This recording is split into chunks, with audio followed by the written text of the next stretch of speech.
See what I wrote behind me? We're going to have a timeline, and we're going to continue the timeline as I get more and more information, as I go past the spying, as I start going into uranium-1, things like that. Okay? So once I start getting involved way into that, then we'll just continue on this timeline, the same timeline. I may have to get a bigger one because I'm running out of space. This is just a lot of information. From links regarding a strong connection to clean. Oh, you really? Regarding Australian Foundation. Nice. Okay. All right. Everything that you say, we're going to try to create a timeline from where I believe Uranium-1 began all the way up to all the major disaster 2016. Whew. And you're going to start seeing everything come together. Everything has to revolve around the question, this. Okay? Why was the Obama administration launching an investigation on Trump to even begin with? Why? What was there? Nobody seems to be able to answer that. Nobody. What was done that an investigation was even launched to begin with? Okay? Australian government was single biggest foreign donor to the foundation. Former Prime Minister got a job there too. Goodness gracious. Okay, let's continue. All right. So what we're going to do is kind of, let me see how I want to do this. Okay, believe it or not, this is the Mueller team, and we got some things in here as well. All right. Everything kind of just starts around 2016 March. The first thing that happens is in March, the DNC they allege they've been hacked. And they allege they were hacked by the Russians in the emails. And the reason I say allege is nobody seems to be able to prove it. How are they going to be able to, why is he going to jail, Thomas? I love these fucking idiotic people. They come in, they can't listen. They're just too fucking stupid. Okay, let them just do their thing because they're idiotic. So, the DNC alleges their emails have been hacked. All right? Now, let me ask you something, guys. Did the DNC allow the FBI to come in and actually check their emails? No, not the people at the top, like the Bruce Orrs and the Strokes and whatnot, but the actual FBI employees. Did they allow the FBI to actually come in? No. So they just created an allegation. All right? What happened almost immediately after that DNC email hacking? What happened? Same month of March. The House IT scandal, the Awan brothers, okay? And supposedly they were given access to DNC emails. They needed a fall guy. Okay. House IT scandal begins. Now, at this time, they need a fall guy. They need something. The media propagates Russia right around this time. They start to propagate Russia, April, May, and whatnot, okay? The media actually starts to propagate it, okay? As of June, during that time, Nellie Orr is hired by GPS during the summer of 2017. Nellie Orr is the wife of Bruce Orr. Bruce Orr is one of the, I think he's fourth in line in the FBI. All right. Nellie Orr gets involved. So they've already created this plan to get everything involved. Okay? So they have already devised a plan in order to, Fusion GPS, I'll have a connection with. Okay, you have Sergey Milian, who approaches George Papadopoulos. He also reports back to Christopher Steele about the Trump Golden Shower episode. That's part of him. Okay, Amin Aguilarov and the father Aros through Goldstone, who is the publicist who knows Donald Trump Jr., as well as the famous lawyer Natalia Veselnitskaya. Okay, talks 20 minutes to Trump Jr. on adoption. Trump leaves, like, what the fuck is this? They told me they had information. They don't have crap. A.G. Lynch gives the visa, lies about the intent of the meeting. Okay. She actually meets with Fusion GPS before the Trump Jr. meeting and after. Okay. It's important to know that the person that we don't like him. His name is Preet Bharara. He actually denies Veselnitskaya the visa. But immediately afterward, Barack Obama's Attorney General Lynch gives a rare visa to her so that she could meet with Donald Jr. How about that shit? Okay? So the investigation, or the sting, begins. Okay. What they did was they applied for a FISA warrant in June. Okay. Admiral Rogers actually suspects something's going on. Believe it or not, he submits a review to the FISA court that there is a problem. He suspects someone is illegally spying, and what he does is he asks one of the Department of Justice employees to actually turn it in, by the name of John Carlin. John Carlin turns in the request, and then immediately after that resigns. We find out that John Carlin is not just a nobody. He was actually the former chief of staff to none other than Robert Mueller. Okay?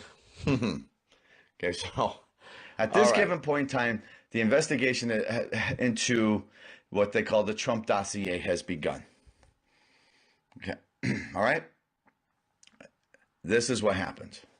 So Mike Rogers goes to them and says, something's fucking wrong, man. Okay?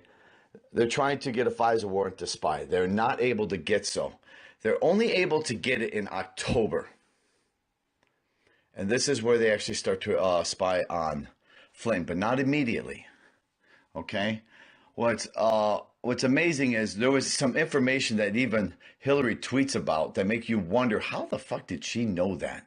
How does she know that there's spies and all this shit? How does she know all this shit? She has her insiders in on this, okay?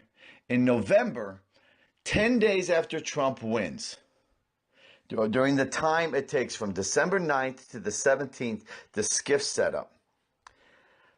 On that day, on the 17th, Mike Rogers goes up and actually walks up to Trump and tells him, hey, you're being spied on right now.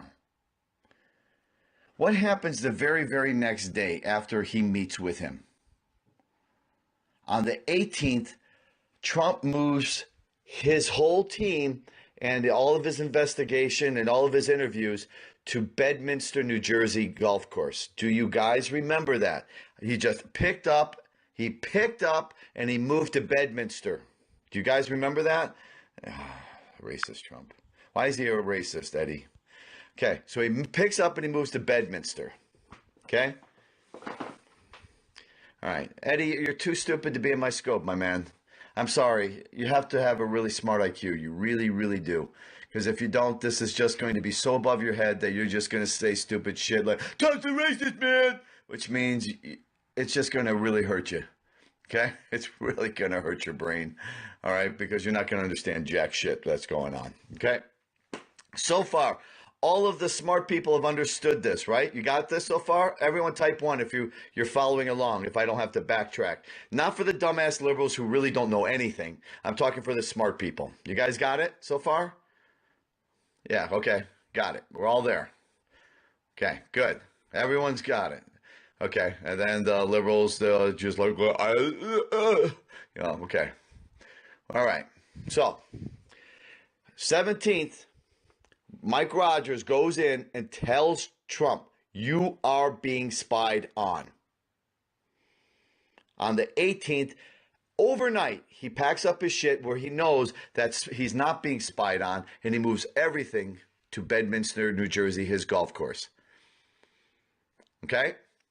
Now, immediately after that, the very next day, Obama calls for Rogers' resignation. He calls for it, but he doesn't have jack shit on him. So he doesn't have anything. Absolutely. He calls for his resignation. Doesn't have anything on him.